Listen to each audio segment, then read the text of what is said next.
Hi everybody, Dan Illman, Mike Beer, the DRF race of the day for Sunday, November the 24th. We're kicking off a 20-cent late pick 4 at Woodbine with race number 8, the Grade 2 Bessarabian Stakes. Let's take a look at this field. Fillies and mares going 7 furlongs on the Tapeta surface. You can download free Formulator past performances for the Bessarabian on the Race of the Day event page at DRF.com. Access them, handicap along with us. A pretty competitive group, Mike. And I want to take a look at the Timeform U.S. Pace Projector. Very lightly raced 3-year-old filly, the number 7, Gamble's Candy, stepping back up against older competition, but expected to make the lead in here. Yeah, I can see her on the lead in this race too, Dan. She's shown a lot of speed in her races, in particular that last one. But there are other horses who I think could also be forward in here, so I don't think she's going to be loose on the lead. Well, a fast pace would benefit the number 1 Painting, another lightly raced, well-bred daughter of Distorted Humor. This horse made her first start for a very short layoff last time out. I thought she looked okay winning that allowance race. This is a pretty big step up in class, however, and she's going to have to improve from a buyer standpoint. Yeah, she has to improve a lot to beat this field. On the other hand, she has shown some potential. She showed potential, I thought, right from the start. Her debut was a really nice performance, I thought. Couldn't get to Gamble's Candy 2 back, but she made a big run into that race from off the pace. And last time, obviously that effort's not going to get it done. But I thought she won that race a little bit easier than it looked. You see her, she was in behind horses on the turn. She's clear now, and she puts in a really nice finish in this race. I thought that she ran better. I thought she won this race easier than it looks. No, it was a very professional performance, to be sure, waiting in behind horses, and we see her finishing off right now, and she's certainly in the right hands. Josie Carroll, a very, very good trainer.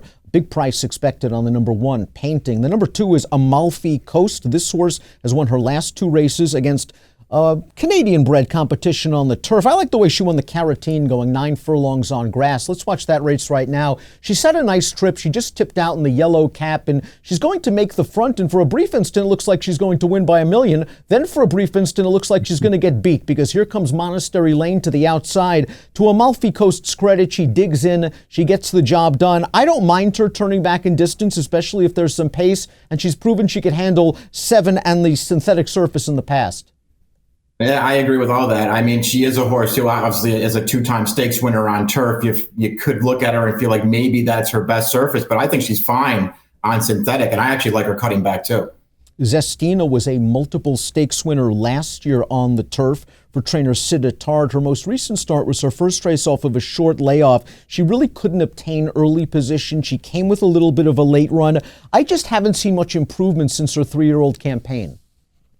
Yeah, she's a horse. I mean, we're going to talk about a few fillies in this race who it feels like they have to really improve to win this race. I think she's one of them.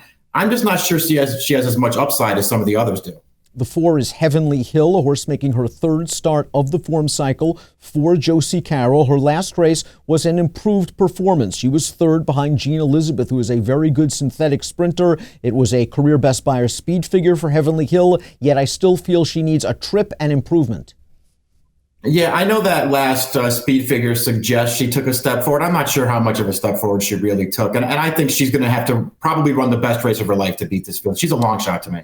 The number 5 is Above All Names, stepping up in class for trainer Blair Miller. Let's go back to her most recent race. This was a 2-turn effort over the synthetic surface. She's the number 3 on the outside right now. She is forging to the front. She changes leads. She's off, and away. This horse has a little bit of back class, Mike. Yeah, she does, and she ran well in this race. I like her coming into this race, off of a performance like that. I don't think if she just runs that race back, she's necessarily going to win here, but she's a horse that you could consider using somewhere. The number 6, Zenobia, is a graded stakes winner, albeit on the turf, but she certainly classes up with these kind of horses based on her most recent race, the Grade 3 Athenia at Belmont. I thought John Velasquez gave her a beautiful ride. Early on the backstretch, she wanted to go. John just let her go. She opens up this insurmountable lead at the 3/16 pole, and she has enough left to hold off the closers. There are some question marks here. Whether she's as effective from off the pace, as she turns back in distance, she's probably going to have to sit a little bit, and can she handle the Tapeta? But she has some class. Yeah, she does. I'm not way against her, but the questions that you've raised are legitimate ones, especially for a horse who's probably going to be the favorite. I don't know how short a price I would take on her, Dan, but I do think she's talented, and she does have enough speed to get the right trip in this race, too. So there's plenty to like about her. I just don't know how short a price I would take. The 7 Gamble's Candy, 88 Beyer speed figure last time out. She has won 3 out of her last 4 races. Let's go back to the most recent effort in the ruling Angel Stakes. Now consider this race only for 3-year-old fillies. And we're going to see Gamble's Candy make the front. This was just a very professional performance. She got up close to the pace. She battled on the outside. She makes the lead. They're all trying to come get her in the lane, and it's not like she's extending, but she's a comfortable winner. Yeah, I like the way she held on in this race, though, because at the top of the stretch, I mean, basically the pack was right behind her. They had a chance to run her down, and she just wouldn't give them any real chance to get into the race. I like that effort. I thought it was a step forward for her. Now she's got to go 7. Maybe she has to go fast again against some better horses. So there are concerns with her, but I think she has some talent. The number 8 is Super Striking, and when Michael Trombetta ships a horse up to Woodbine, you better pay attention. He sent out some really live runners at this meet already. Super Striking's another one of those horses with some back class. A stakes winner on the turf at Pimlico last year as a 3-year-old. She has had a dry campaign, although stakes placed on the turf at Penn National. Similar questions as to Zenobia that we have here with Super Striking. Surface, distance.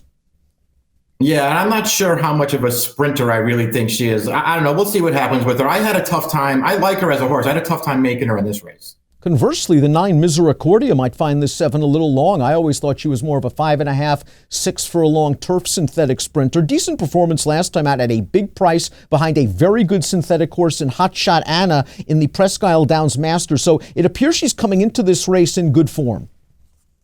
Yeah, listen, she ran fine last time. I'm not going to take anything away from her. I'm not a fan of hers as a turf sprinter, Dan, and I don't necessarily think she took a real big step forward last time. Obviously, Hot Shot Anna is a really nice horse, but I don't know. This horse just doesn't do a lot for me. I'm not much of a fan of hers.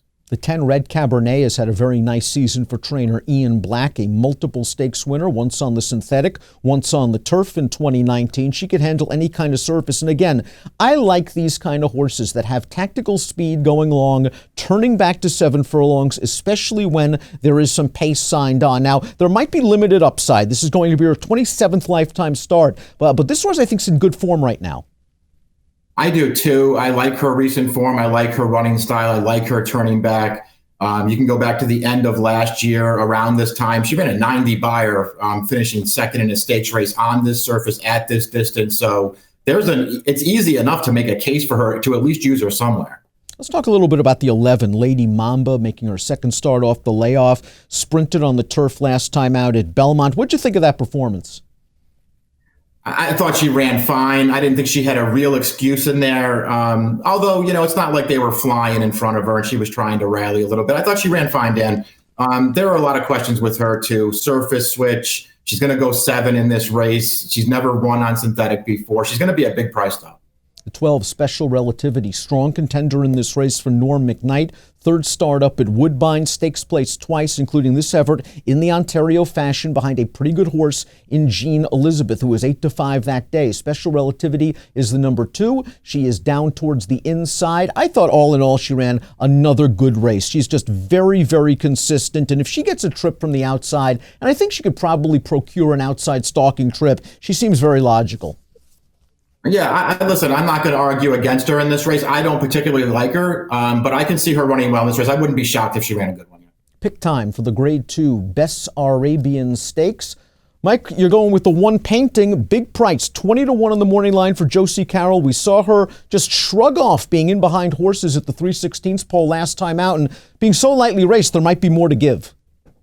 Yeah, that's what I thought. I mean, obviously she's a big price in here. I don't think she's necessarily a very likely winner. And I do think the 2 favorites are legit, but I liked her win last time. Again, I thought she won maybe a little easier than it looks, and I liked her race 2 back as well. She made a big run from off the pace, and I'm hoping she has some pace in front of her here.